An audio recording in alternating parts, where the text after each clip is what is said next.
Bismillahirrahmanirrahim. Assalamualaikum warahmatullahi wabarakatuh. Berjumpa lagi dengan kuliah manajemen operasi. Nah, pada pertemuan kali ini kita akan belajar tentang strategi proses. Nah, dalam proses produksi, entah itu barang ataupun jasa, itu kan barang atau jasa tadi kan istilahnya nggak ujuk-ujuk jadi, nggak bim salah bim jadi,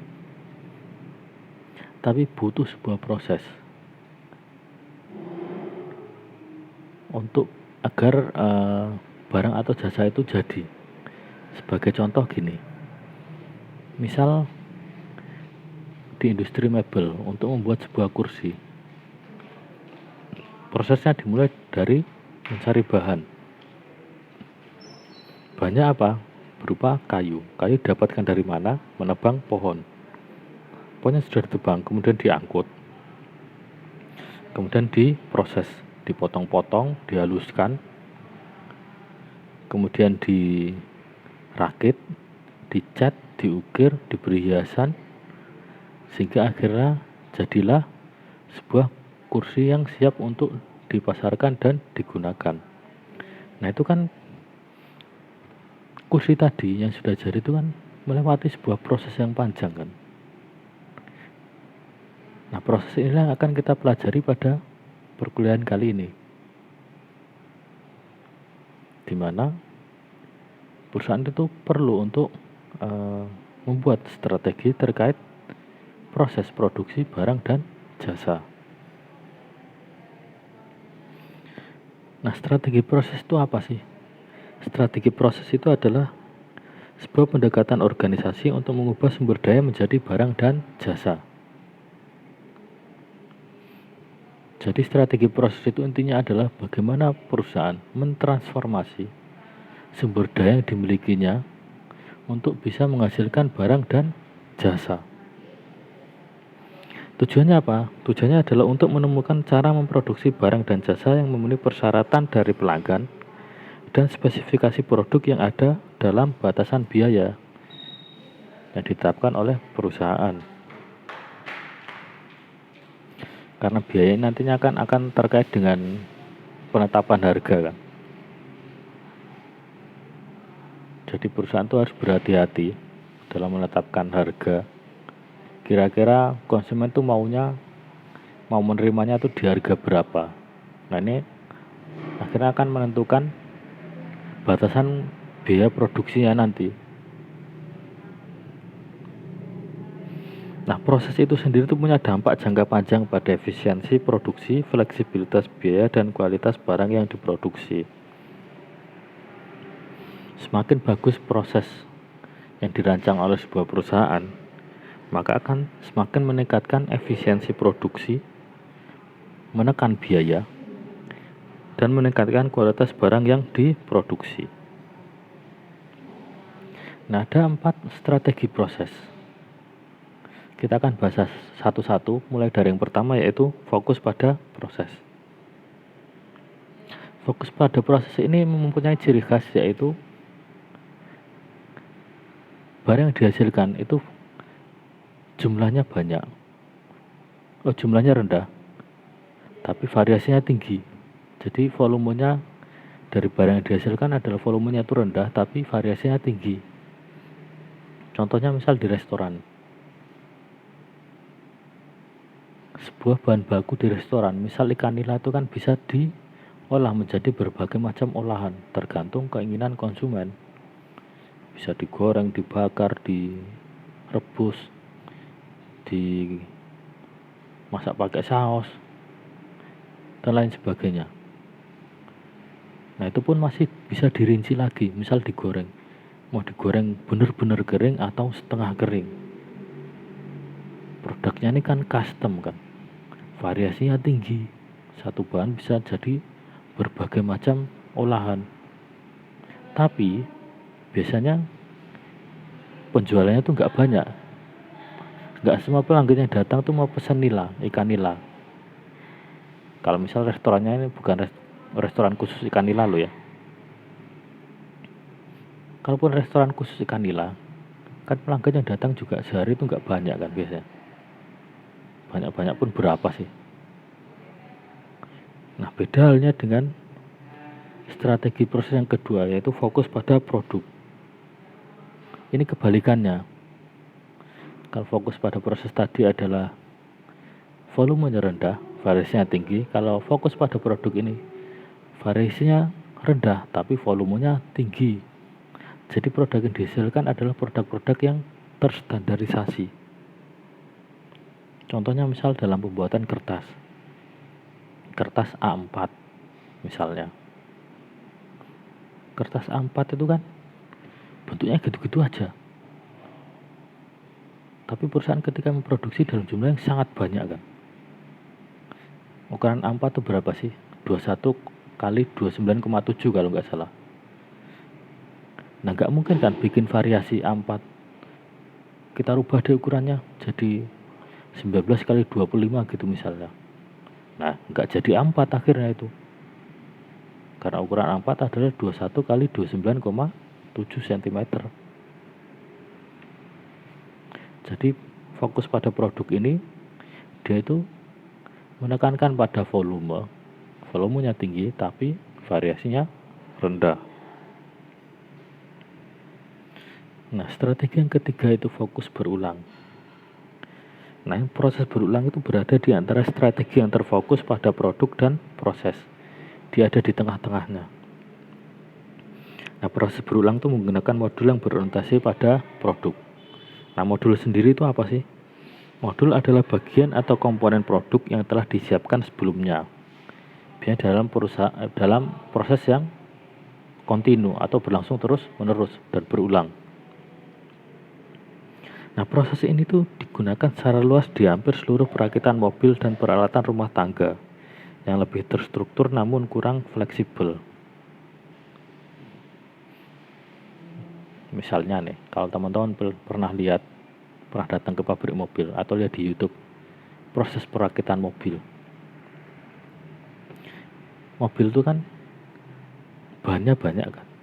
Ada ban, baut, mesin, kaca, spion, jok, setir, rem, kopling, dan lain sebagainya. Nah, kesemuanya itu kan perlu disiapkan dulu kan. Setelah bahan-bahannya siap, baru kemudian dirakit jadi sebuah mobil yang utuh, jadi dan siap digunakan. Misal contoh yang lain dalam pembuatan produk roti lapis keju. Modulnya apa?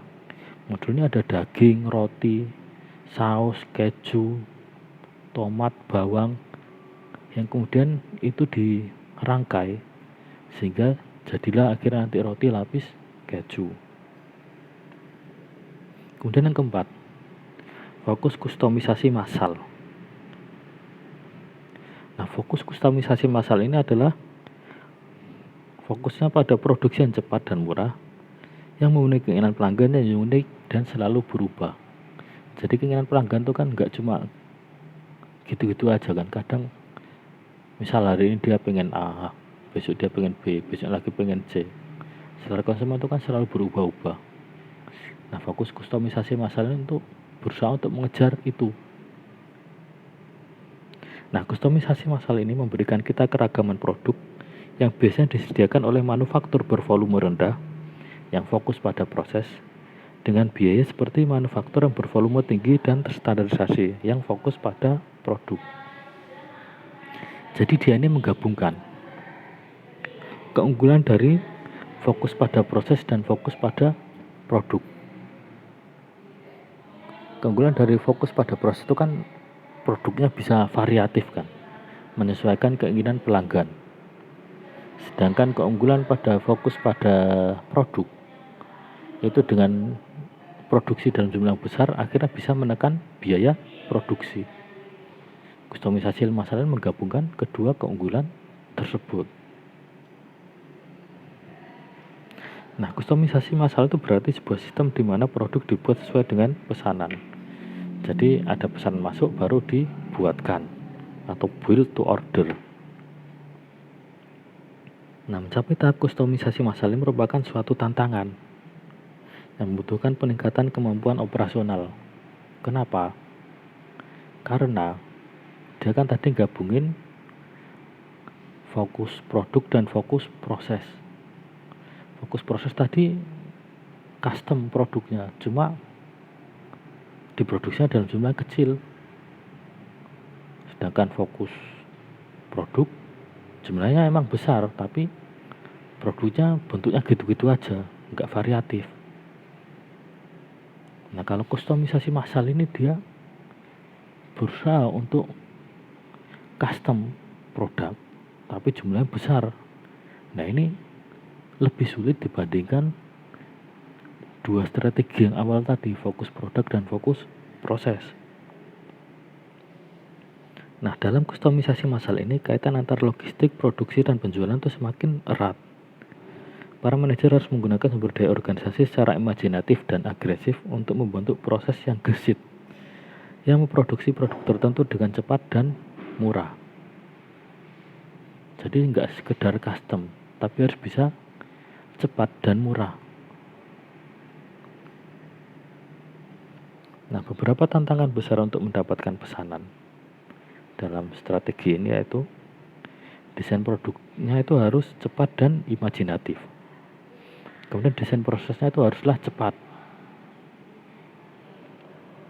Jadi ketika konsumen pengennya gini, harus segera didesainkan sesuai dengan keinginan konsumen secara cepat. Kemudian manajemen persediaan memerlukan pengendalian yang ketat.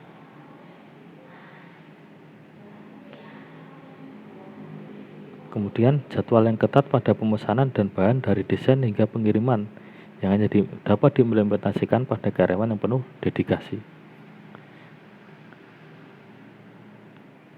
Nah, di kustomisasi massal ini kan produk baru dibuat ketika pesanan masuk kan. Yang artinya apa? Perusahaan nggak bisa nyetok bahan terlalu banyak. Ya kalau pesanannya terus-terusan dan banyak, kalau enggak kan ya persediaannya kan bisa rusak kan. Jadi mungkin alternatif yang bisa dilakukan perusahaan adalah menyetok persediaan itu dikit. Kalau ada pesan banyak, dia baru pesankan ini bahan bakunya. Dan kan butuh jadwal yang ketat kan. Bagaimana ketika pesanan masuk terus pesan bahan baku, kemudian diproses pesanannya sampai akhirnya dikirimkan sampai ke tangan konsumen. Ini butuh penjadwalan yang ketat. Kemudian mitra yang responsif pada rantai pasokan menghasilkan kerjasama yang efektif. Nah, ini juga butuh mitra. Rantai pasokan dari penyedia bahan baku sampai nanti ke konsumen. Bagaimana perusahaan merancang kerjasama dengan mitra-mitra tersebut untuk membentuk sebuah rantai pasokan yang efektif dan efisien. Nah, walaupun sulit untuk diimplementasikan, tapi istilahnya worth it lah untuk kalau perusahaan itu bisa mengimplementasikannya. Keuntungan yang bisa didapatkan melalui strategi kustomisasi massal ini yaitu perusahaan itu bisa memperoleh pesanan dan tetap berjalan dengan memenuhi permintaan pasar. Konsumen itu kan biasanya lebih suka dengan produk-produk yang custom kan daripada yang terstandarisasi, yang bentuknya gitu-gitu aja. Kalau custom kan istilahnya lebih sesuai dengan keinginan mereka. Kemudian mengurangi pengeluaran besar pada organisasi yang ada, dari karyawan hingga gudang dan fasilitas. Misalnya untuk pergudangan, persediaannya kan perusahaan nggak bisa bikin persediaan banyak kan. Persediaannya baru dilakukan ketika ada pesanan masuk, sehingga biaya persediaan itu bisa ditekan. Nah, desain proses itu nggak hanya berlangsung pada proses produksi barang, tapi juga berlangsung pada produksi jasa. Nah, sebuah jasa pada dasarnya memerlukan adanya kebutuhan interaksi dengan pelanggan. Interaksi dengan pelanggan sering memberikan pengaruh buruk pada kinerja proses. Mengenali keinginan unik pelanggan cenderung menjadi malapetaka bagi sebuah proses. Semakin seorang manajer merancang prosesnya untuk memenuhi persyaratan khusus, sebuah proses akan menjadi semakin efektif dan efisien.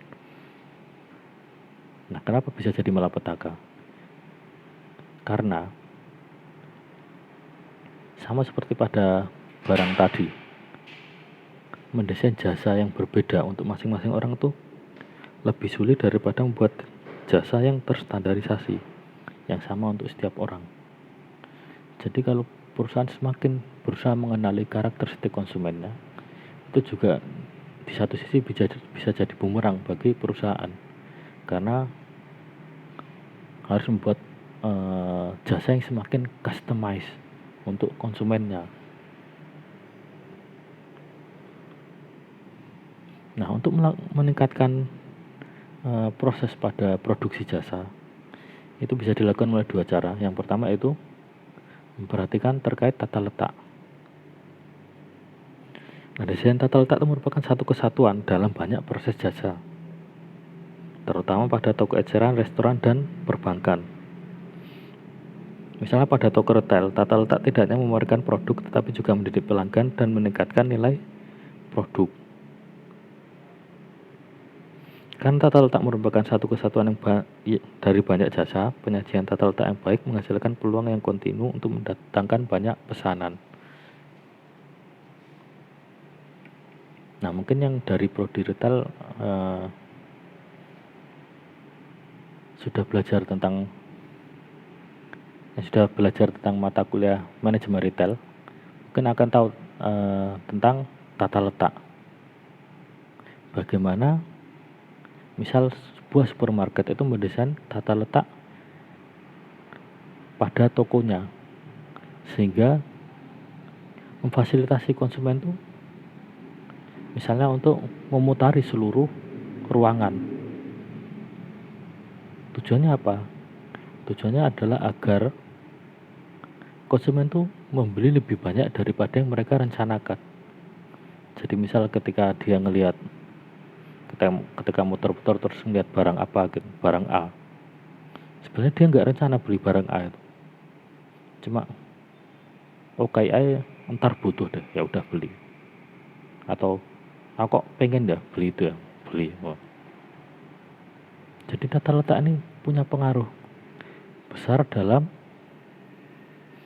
meningkatkan proses pada produksi jasa. Yang kedua itu sumber daya manusia. Nah, yang berinteraksi dengan konsumen itu kan siapa? Pegawai kan, SDM-nya perusahaan kan. Nah, dengan meningkatkan kompetensi sumber daya manusia ini, SDM-nya, maka akan meningkatkan proses delivery jasa dari perusahaan ke konsumen. Nah, kemudian untuk meningkatkan efisiensi proses produksi barang dan jasa, itu juga diperlukan penggunaan teknologi dan peralatan. Apalagi di era industri 4.0 ini, dimana semuanya sudah serba teknologi.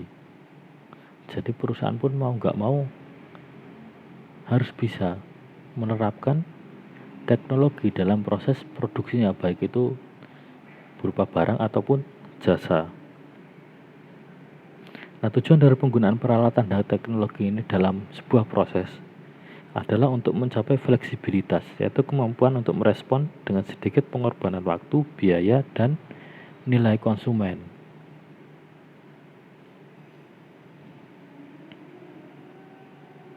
Nah, ini contoh penggunaan teknologi pada proses produksi. Misalnya pengendalian proses. Pengendalian proses adalah penggunaan teknologi informasi untuk mengendalikan proses fisik. Contohnya dalam proses produksi kertas. Seperti yang saya telah jelaskan tadi, kertas itu kan terstandarisasi kan. Nah, untuk mencapai standarisasi itu diperlukan teknologi atau peralatan untuk mencapai standarnya itu. Misal Untuk AVS A4 ada yang 30 gram, 40 gram, 50 gram. Itu standarisasinya gimana? Perlu alat untuk mengukur ketebalan kertasnya itu berapa. Ini kan dia perlu menggunakan teknologi untuk mengukur ketebalan kertas. Atau misal mengintegrasikan komputer dalam proses produksi. Jadi enggak manual lagi, tapi penggunaan komputer. Atau mungkin penggunaan robot, misal dalam proses perakitan mobil, sehingga proses perakitan berjalan lebih cepat, tepat, dan minim kesalahan dibandingkan dengan ketika dirakit oleh manusia. Nah, kemudian contoh teknologi pada sektor jasa. Misalnya mesin diagnosa elektronik pada bengkel mobil. Jadi sekarang kan banyak mobil ataupun motor itu kan sudah terintegrasi dengan komputer kan. Jadi untuk mendeteksi misal kerusakannya tinggal disambungkan dengan komputer, nanti ketahuan kira-kira apa yang bermasalah. Atau penggunaan teknologi pada bidang kesehatan. Misal istilahnya apa itu ya? Yang scan anggota tubuh itu untuk melihat mendeteksi penyakit dalam. Atau misal di bandara, karena sekarang sedang pandemi COVID ini, ada penggunaan teknologi yang namanya mengukur suhu tubuh. Jadi enggak menggunakan termometer tembak gitu, tapi ada alat ketika kita berdiri pada jarak tertentu, itu langsung keluar suhu tubuhnya berapa, dan lain sebagainya. Nah, kemudian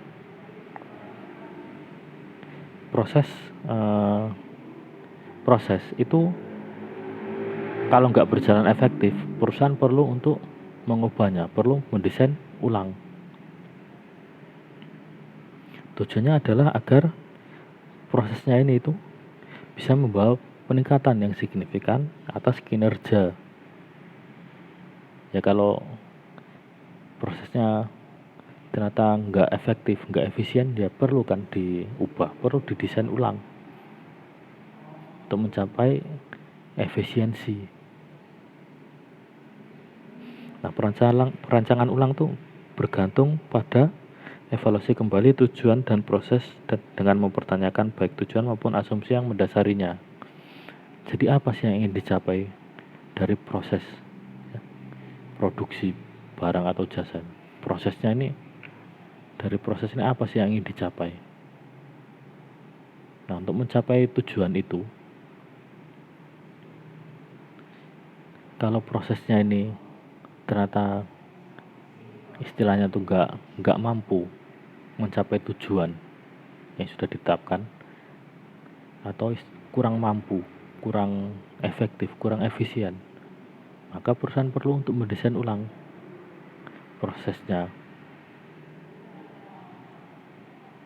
yang tujuannya tadi agar membawa peningkatan atas kinerja secara signifikan. Jadi proses tuh nggak selamanya kayak gitu. Misal kayak tadi apa, mebel, produksi kursi, kan prosesnya itu mencari kayu, penebangan pohon, kemudian diolah kayunya, kemudian dirakit dan lain sebagainya sampai ke barang jadinya, kemudian dikirimkan ke konsumen. Nah, perusahaan bisa memotong prosesnya itu. Misal perusahaan pesan kayu yang sudah jadi, yang tinggal dirakit-rakit aja, nggak perlu diproses lebih lanjut. Nah, ini kan bentuk mengubah proses. Kalau misal perusahaan menganggap bahwa perusahaan nggak mampu mencari kayu sendiri, atau kesulitan kalau misal dia bikin divisi untuk mengolah kayunya, motong, kemudian ngalusin, itu memakan biaya lebih besar, maka perusahaan bisa motong ininya, prosesnya, disesuaikan sesuai dengan kebutuhannya. Nah, ini sebagai contoh saja ya, bagaimana perusahaan itu sebenarnya bisa mendesain ulang proses produksi barang dan jasanya. Nah, sekian materi perkuliahan pada kali ini terkait proses desain proses, strategi proses. Semoga bermanfaat bagi kita semua. Wassalamualaikum warahmatullahi wabarakatuh.